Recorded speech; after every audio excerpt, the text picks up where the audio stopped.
Joining me this evening on 6 p.m. Prime is Khushbu Sundar, BJP leader and actor. Khushbu, good evening. You joined me earlier this morning and you had a very, very clear message to Sadiq, which I think every one of us will relate to. And that's where I'd like to begin by saying, as a woman, I'm sorry that you have to face this kind of nonsense, this kind of vile, deplorable comments. And very often from the opposition, it's not the first time it's happened to you. It's become a habit of sorts for these politicians to target you because you're a woman, to target you because you're an actor. Yes, I'm targeted because I'm a woman. I'm a successful woman. I'm a woman with brains and beauty. I'm a woman who is capable of speaking her own mind. I'm a woman who has the capability of taking on such kind of men who think it's their birthright to insult a woman. I'm a very courageous woman, and that is what hits these men below the belt, and this is what they are not able to accept it. So they think it's fine to insult a woman, take a barb at her, and insult her in the most derogatory manner. But I'm not going to keep quiet, and I'm going to hit back at them and tell them that you do not have any rights to speak about me in such a derogatory manner. This man, I refuse to name him or give him any kind of an attention, because this is what he's been waiting for. But I'm not going to keep quiet, and I'm going to take it further.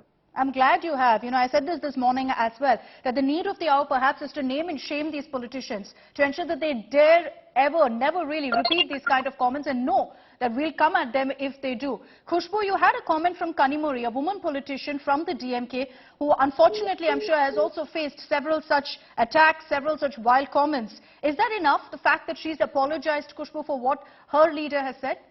No, I really appreciate that Kanimozhi has come out in the open and immediately responded and apologized. She did not do it because it's just one of the speakers from her party, but she has done it. And that just shows, like I said in the morning, it shows that she is truly the daughter of Dr. Kalinger. Because when I joined DMK in 2010, the first thing Dr. Kalinger, the lesson which was given to me by Dr. Kalinger was never ever speak about women in any field or at any political platform in a very, very derogatory manner. And I'm glad that Kani has spoken, and I've thanked her for that. But that is not going to suffice. I want this man to be expelled from the party. Our Honorable Chief Minister, Mr. M.K. Stalin, knows. He talks about women empowerment. He talks about safety of women at every drop of a hat. And here he is, a mute spectator. But I'm not surprised that Mr. M.K. Stalin is a mute spectator, because when I was targeted by the DMK members themselves, when I was in DMK, and even then, he was a mute spectator. So I am not expecting any fireworks from this from the Chief Minister, but I really hope that Chief Minister wakes up and he really brings out the whip and says that these kind of words or these kind of sexiest remarks against any women, that too in such a low manner, is not accepted, and this man is expelled. Unfortunately, we've been seeing a lot of comments also saying, Khushbu, that this isn't limited to one political party. Some of them also, people have tagged me on social media where they put out a comment being made by the Tamil Nadu BJP Vice President, making wild comments again about women. There are some who are saying that, look, what about the Bilkis Bano case? What's your response to all of them? That's absolutely, in any platform, any kind of a sexist, misogynist remark insulting a woman or speaking about her by anyone on any platform is unacceptable. Irrespective, across the party lines, across any kind of a line, any kind of a platform, you cannot accept. The minute you insult a woman, you insult your mother. Because I always say that how you behave, your words, it shows your upbringing, and that is where your mother is insulted. Whoever it may be, you cannot insult a woman. You cannot. You don't know me personally. You don't know anybody personally. How can you just say that it's my birthright to insult a woman and, smile about it and have a smirk on your face and say that, "Arey yaar, it's chalta hai," because she's going to be a mute spectator. No, we are not. We are not an object where you can play around with and call us names. We are not. We don't do that to men.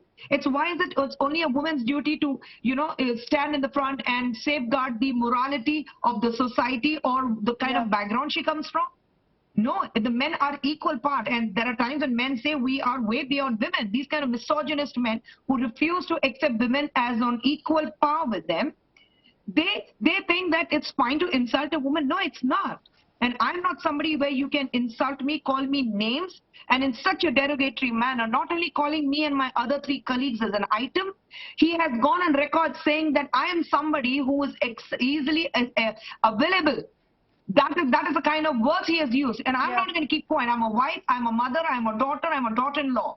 And I'm a woman first, and I'm not going to accept this at any cost. This man needs to go, and if he's not going, if Mr. Stalin is not going to expel him from the party, any which ways, I'm going to the Women Commission. I'm going to take it forward.